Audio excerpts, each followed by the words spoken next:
Speaking of the Obama administration, it's still defending Israel's right to defend itself. It says Israel's deadly attack Sunday on that UN school where civilians were taking shelter was both appalling and disgraceful. At least 9 people were killed when explosive shells hit that school in Rafah.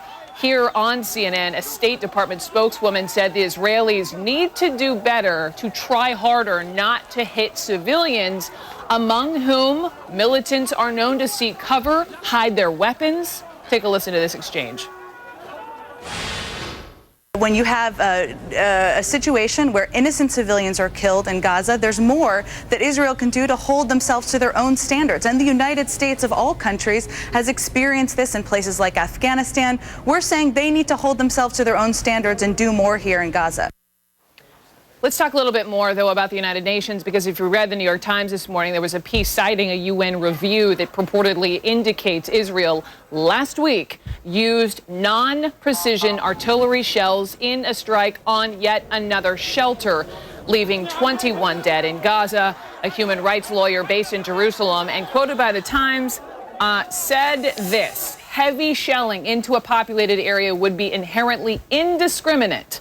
That last word, indiscriminate, it's key here, very important, since Israel says Hamas is the one who's been launching weapons, artillery indiscriminately, thus putting Israeli civilians at risk. So we have for you live now from Gaza City, Robert Turner, local director of the United Nations Relief and Works Agency. So Robert Turner, welcome to you.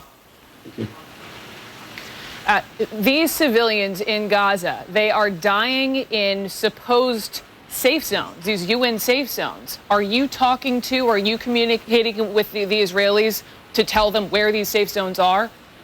Absolutely, on a daily basis, sometimes more than once. The attack yesterday in Rafah, the location of that particular shelter had been transmitted to the Israeli forces on 33 different occasions, the last just an hour before the attack. The Jabalia attack you mentioned, that was last week.